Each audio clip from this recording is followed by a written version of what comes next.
Paraíba e para a região do Brejo, onde eu nasci. E foi aqui também que eu pude iniciar, testar um pouco das minhas teorias sobre o cordel. E estou muito feliz também porque, primeiro, eu vejo esse sonho da Estação do Cordel realizado, né? Que começou também há aproximadamente 10 anos que se vinha pensando nisso, né? Em se criar um núcleo de estudos sobre o cordel aqui em Natal.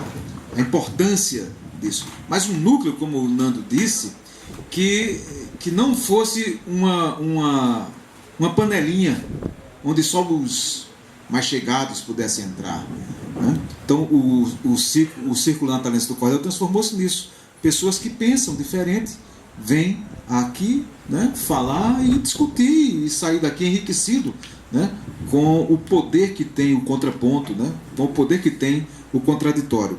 E eu tenho me encontrado muito disso. Algumas pessoas que estão aqui já me conhecem, já sabem dessas minhas falas, né? São pessoas com quem eu tive inclusive embates teóricos, né? Por conta das minhas teorias sobre o cordel, que eu não chamo de literatura de cordel, e isso já vai causar um pouco de estremecimento em algumas pessoas, né? Porque eu não chamo de literatura de cordel, eu chamo de cordel brasileiro, para diferenciar o que nós fazemos hoje, essa arma que nós temos hoje como forma poética, daquele projeto apenas gráfico e tipográfico feito em Portugal no século XVII, século XVIII. Tanto é que, como poesia, nós sobrevivemos e sobreviveremos aos Bolsonaros.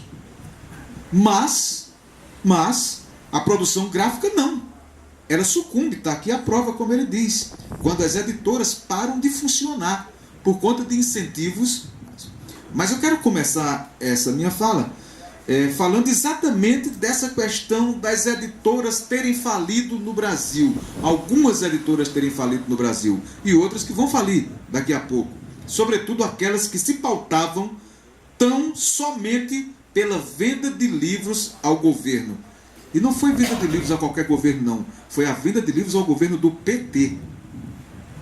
Porque quer se queira ou quer não, foram esses governos que compraram livros e que incentivaram os poetas de cordel a produzir e a serem comprados por essas editoras. Acontece que, no plano editorial dessas editoras, havia uma condição. Era necessário não publicar o cordel, mas publicar o cordel adaptado a partir de histórias universais, a partir da literatura universal. Então as editoras passaram a isso, lá em São Paulo, sobretudo. Várias editoras sobreviveram com muito dinheiro, porque quando se vendia para o plano nacional de biblioteca escolar, se vendia, era questão de milhões de exemplares para o Brasil inteiro, e muitas editoras passaram a cooptar os poetas a escrever adaptações de contos de autores nacionais reconhecidos, como forma de iniciar os alunos na literatura oficial, na literatura mais parruda brasileira. Então, nós tivemos várias editoras que, acreditando que isso era uma varinha de condão que se perpetuaria, de repentemente, em algum momento, há 2 anos, parou-se de comprar os livros. Parou-se de subsidiar essas edições e de colocar nas escolas o material literário. Então, as editoras foram, né, fecharam suas portas e, a reboque, essas editoras levaram os poetas que acostumados e mal acostumados e desrespeitando, sobretudo, o veio principal do cordel, que é a originalidade, passaram apenas a tentar fazer adaptações de obras literárias de autores nacionais já conhecidos, visando entrar nas escolas, né? Ou seja, matando de propósito, inclusive, uma modalidade importantíssima no cordel que se chama o romance. Os poetas não escrevem mais romance. E essa modalidade do romance foi que deu ao cordel a imortalidade enquanto forma literária genuinamente brasileira. Então eu começo já com isso.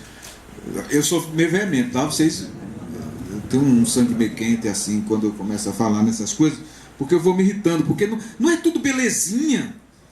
Porque muita gente vê, muito pesquisador, muito historiador, muita gente que está de fora, acha que o mundo do cordel é uma maravilha. Ah, os poetas são maravilhosos. Maravilhosos do cacete. Eu disse ontem aqui, que eu vou começar a minha fala amanhã com uma coisa. Eu vou dizer que passe apenas um dia com um poeta para você ver que ele é um merda como nós.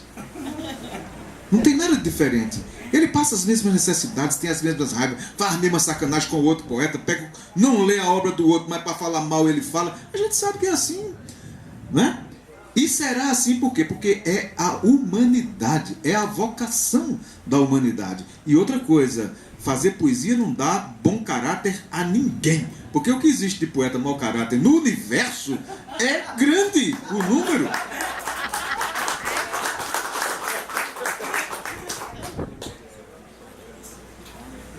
Então, quando me chamam para falar, estão correndo o risco de ouvir essas coisas, né?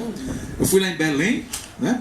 E chega lá, vejam só, nós estávamos discutindo aqui com a Irani, ou com outro, não sei com quem mais, com poetas, que definem que, eu vou falar quase cantando aqui, né?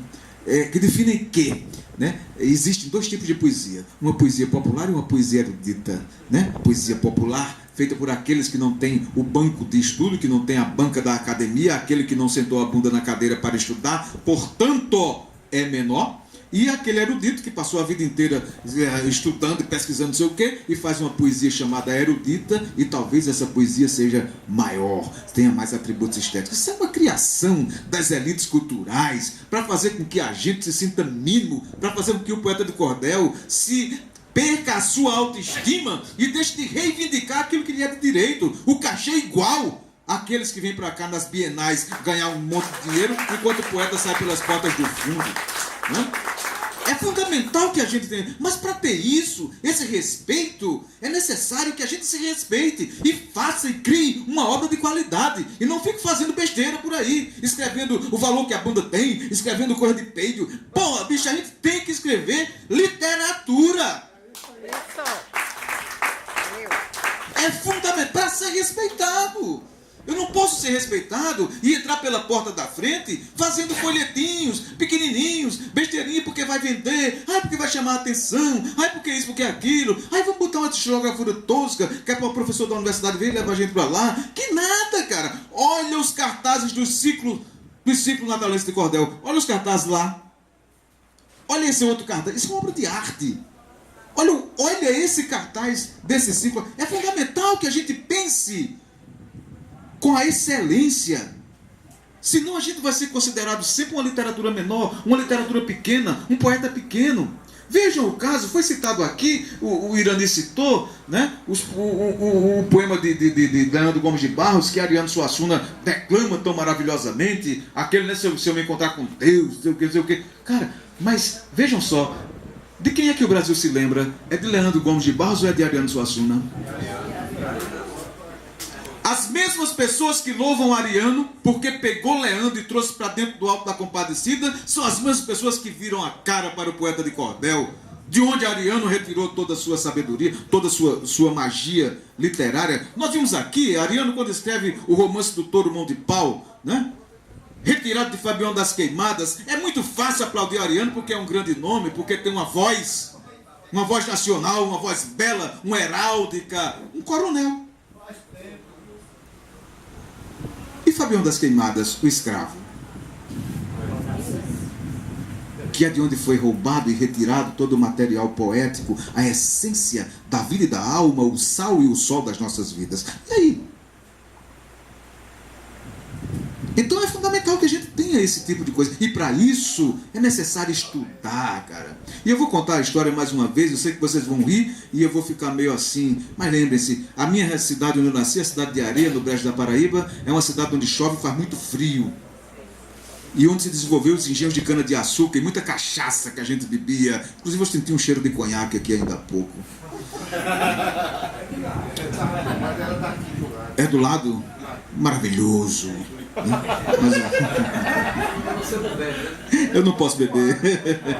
Mas veja, então Então, numa madrugada daquelas, numa noite daquelas, era costume no Brejo, não sei se é mais, porque agora com esses fast food as coisas mudaram muito, mas todo dia a gente tomava sopa.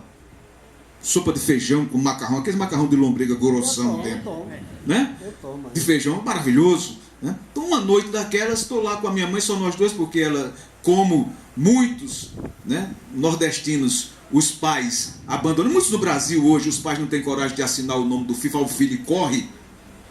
E tem muito poeta que faz isso. Entendeu? E minha mãe olhou para mim assim de noite e disse: meu filho, eu lhe amo muito, demais, mas eu tenho que lhe dizer uma coisa, para que você não se decepcione depois. Eu digo: mamãe, me diga, por favor, que eu quero a vida sendo bela. Ela disse: meu filho, você é feio. Ela me viu, não? Ô, desgraça. Não, você é feio. Eu gelei. Ela disse: olha, mas tem um remédio. É mãe, cara. Estude. Que a sua feiura vai por água abaixo. Dito e feito, cara. Tô aqui. Vocês olhando para mim por quê? Porque eu tive coragem, cara, de estudar. Eu não peguei a biografia de uma casa lá não sei de onde para colocar lá. Ai, não estudo porque eu não tenho tempo. Ai, eu não tenho o que comer. Ai, eu não tinha dinheiro para comprar livro. Eu não tinha nada disso, cara. Nem caderno. Eu fazia caderno com papel de embrulhar pão. Mas eu fui. Eu entendi. Se minha mãe disse, é porque era verdade. E eu fui estudar. Então é fundamental que a gente estude. Para fazer uma obra bela, para fazer uma obra brilhar, é fundamental que a gente coloque nessa obra o brilho de outras obras que nós já lemos. Não porque estamos plagiando, mas porque entrou pelo nosso filtro pessoal, mas porque saiu pelo nosso estilo pessoal e transformou-se também em brilho. Se nós não tivermos isso, nós somos ocos. Né? Nós somos ocos. Quem não tem uma obra original não vai muito longe. Não chega a ser clássico. E aí, quando eu cito a palavra clássico, eu entro no tema da nossa palestra, que é eu tenho que usar um óculos para ler o que eu escrevi, porque eu não entendo. Cadê meu óculos? Então tá aqui. Bom, eu falei da executora falida. Eu fui escrevendo aí, anotando. Bom, então, vejam só uma coisa, como funciona. Eu falei de Ariano Suassuna, tal, que pega as coisas, né? Aí vejam só, eu vou ter um cacete danado a semana que entra lá na Paraíba. Eu vou me apresentar, vou fazer essa palestra aqui, vou fazer na Fundação Casa de Zé Américo, que é uma fundação em homenagem ao grande nome da literatura brasileira, José Américo de Almeida, fundador do romance social de 30 do regionalismo, com um livro chamado A Bagaceira, que se passa no Brejo e conta a história das secas, né, do sertão, em que os sertanejos desceram para o Brejo para trabalhar nos engenhos de cana-de-açúcar. Então eu vou fazer essa palestra lá na Fundação Casa de Zé Américo. E eu vou defender uma coisa lá. Eu vou dizer o seguinte: olha, vocês conhecem João Pessoa? Quem conhece João Pessoa sabe que lá em João Pessoa, na praia, ali na divisão da praia de Cabo Branco com Tambaú, tem um busto chamado Busto de Tamandaré. Tamandaré foi um marinheiro, foi o patrono da marinha. Eu nunca entendi muito bem porque tem aquele lá. Eu quero fazer uma coisa, como eu vou estar pertinho disso lá, eu vou chamar a atenção para dizer uma coisa: nós devemos arrancar o busto de Tamandaré e colocar lá o busto de Leandro Gomes de Barros apontando para o sertão. Porque a Paraíba está centrada em dois nomes. Só tem dois poetas na Paraíba. O primeiro é Leandro Gomes de Barros. E o segundo é Augusto dos Anjos. Leandro maior que Augusto. E eu tenho certeza disso. Oi? Eu até concordo que ambos são grandes e não poderiam dimensionar quem é maior e quem é menor. Porque Augusto dos Anjos, assim como Leandro, ainda continuam atuais. Mesmo tendo escrito uma poesia lá no início do século XIX, começo do século XX. Basta ver um poema de Augusto dos Anjos quando você vê versos índios e tantos outros que continua atual. E Augusto dos Anjos, inclusive, é moderno, porque entrou na lista de Mário de Andrade como na Semana de Arte Moderna de 22, mesmo já tendo falecido. Vocês estão vendo como essa provocação vai falar lá? Porque vai chamar a atenção para Leandro. Eu defendo ambos. Não, calma, Irani, calma. riqueza. Tu já falaste, deixa eu terminar a minha fala e depois a gente vai. Por que eu vou dizer isso lá, Leandro? Eu sei que Leandro não é maior, porque não há dimensão, porque são poesias diferentes, são caminhos diferentes na vida e na coisa. Mas eu vou dizer que Leandro é maior porque é esquecido. Porque quem lembra de Augusto não lembra de Leandro. Você sabe disso. Porque a Paraíba está cheia de empanturrado de gravata, arrotando Augusto dos Anjos, sem conhecer a poesia de Leandro, que é, com Leandro, com Augusto, os dois grandes nomes que eles criaram. Os próprios que fazem isso. A Academia Paraibana de Letras criou esse. Sabe por que Leandro não é do tamanho de Augusto? Porque é popular. É esse o tema. Isso o caso do Drummond de Andrade já havia dito há muito tempo. Mas ele diz lá, apesar de ser analfabeto, ele disse isso. Não, ele fala de uma poesia rude, ele não fala que ele é analfabeto. Olha, chegamos no segundo ponto da minha palestra. Tá vendo como é bom a gente debater? Não existe poesia rude. Assim como não existe poesia popular, nem poesia erudita, não existe poesia rude, existe poesia. O cara é poeta ou não é? Ah, é um bom poeta. Não, ele é poeta. Se é ruim, não é. Tem que resolver-se, cara. Então não existe poesia rude. Eu vou dizer que a poesia de Fabião das Queimadas é rude em lugar nenhum, porque ela é sublime. E quem prova isso? Ariano Suassuna. Quando pega a obra de Leandro, traz para dentro e diz, é aplaudido. Leandro não é aplaudido porque é popular, porque ele entra pela porta dos fundos e sai pela portinha, porque na hora de estar no salão tomando uísque, ele está lá atrás tomando gelada. E olhe lá, apenas, como foi dito aqui, para divulgar o seu trabalho. Eu vi isso lá em São Luís. Estava lá uma mesa lá com poetas populares e o Inácio Loyola Brandão recebendo R$30 mil para falar sobre o seu fazer literário. E os poetas populares tocaram na festa de Inácio Loyola Brandão e não ganharam nada. O Ariano, em algum momento, ele teve uma certa lucidez quando ele admitiu uma palestra lá no Espaço Cultural, eu estava presente, e ele roubou, certo? Ele disse literalmente que roubou da poesia de Leandro Gomes de Barros e de Augusto dos Anjos para construir a obra dele. Isso é verdade. E se tivesse sido só ele, né? Não, mas ele Mas é, porque é um grande...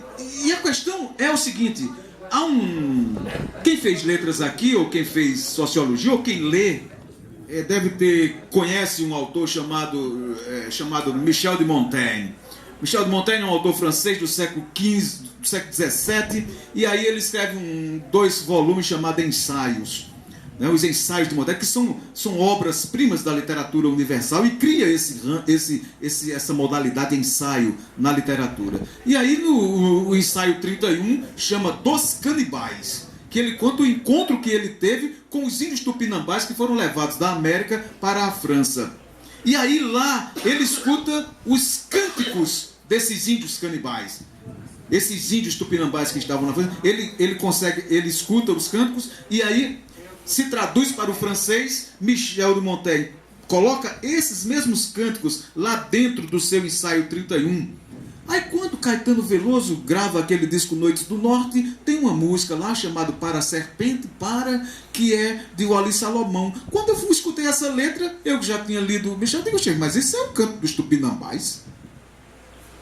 E é na íntegra. Ninguém falou nada, porque eu era Caetano, era o Wally Salomão. Mas eu escrevi um ensaio sobre isso, que graças a Deus ninguém prestou atenção, porque senão eu ia ser achincalhado, não estava aqui hoje. Mas agora eu posso dizer com razão mesmo, eles roubaram. E ninguém... mas não tem mais plágio, não tem mais... já fez isso com a obra de Zé do Norte. Ô, meu jovem, muito obrigado. Outra coisa, Irene, você falou aí, Augusto, olha só, gente, porque tem uma influência muito grande, a influência da cidade do Recife. A gente diz que o Recife é a capital do cordel, porque foi lá onde o cordel surgiu, sistematizado por Leandro Gomes de Barros. Olha só, quando Leandro Gomes de Barros, primeiro, Leandro saiu de Teixeira aí com uns 15 ou 16 anos, ele desaparece da casa do tio dele, do padre Xavier. O padre Xavier era um padre brabo, aqueles padres rudes, safado, que não gostava, queria estar em Leandro para Leandro estudar, queria que Leandro fosse padre também. Leandro acostumado nos cabarés, nas poesias, nas coisas, queria tomar cachaça, queria ser Leandro. E aí, ele não vou ficar mais aqui na casa desse padre não. E desaparece. 3 anos depois, ninguém sabe como, Leandro, de repente, aparece essa figura de Leandro lá no Recife. 1880 e qualquer coisa, final do século XIX, aparece Leandro lá. A minha pergunta, né, que eu sempre fico me perguntando, pô, será que Leandro sabia? 1893, que é o mesmo ano que ele publica o Alonso Marinho. O Boi Misterioso. Aí eu me pergunto, como é, por que terá, é Alonso Marinho, não? Não, é o Boi Misterioso. Que eu saiba é, né? Por que terá Leandro abandonado Teixeira e em vez de ir para João Pessoa, em vez de ter vindo para Natal, ou em vez de ter ido para Mossoró? Ou ter voltado para Pombal. Por que em vez disso tudo, Leandro vai para o Recife? Somente ainda pegando aquela coisa da presença do cordel na literatura brasileira. Leandro vai para o Recife porque na época Recife era a metrópole do Nordeste, porque havia no Recife a Faculdade de Direito do Recife. É por isso que ele vai para lá. E é por isso que lá ele se encontra com Augusto dos Anjos. Ninguém conta isso. Você podia contar essa história. Eles são contemporâneos. Eles são contemporâneos no Recife. Então não posso dizer que Leandro é analfabeto, porque final do século XIX no Brasil, apenas 90%, aliás 5% ou 10% da população sabia ler e escrever. Leandro era um deles. Só que optou por outro tipo de poesia. Se ele não quis estar levando cacetada do padre, por que ia levar cacetada na faculdade de Direito? Mesmo porque não tinha dinheiro para estudar. Ele era um homem livre, tinha esse aspecto livre e podia fazer a poesia que quisesse, sem seguir ditames de escolas literárias. Leandro era livre. Augusto sofreu a vida inteira porque era preso. E Leandro viveu a vida inteira feliz e contente, tomando cachaça e irritando os outros porque era livre. Arretado, Leandro. E ainda hoje irrita. Tanto que eu digo, é por isso que para mim Leandro é maior. Porque Leandro tinha coragem. Bom, aí é outra coisa que a gente vai debater depois ali no Bardalos.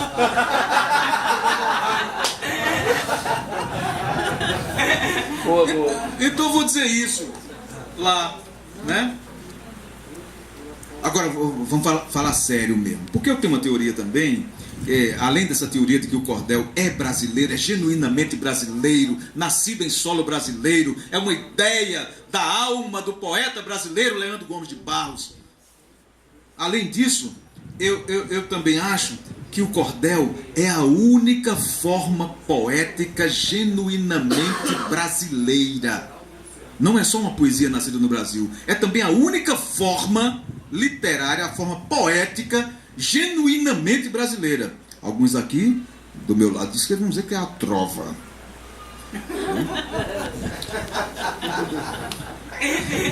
Porque eu já passei por isso. Não, mas e a trova? Digo, a trova é a trova.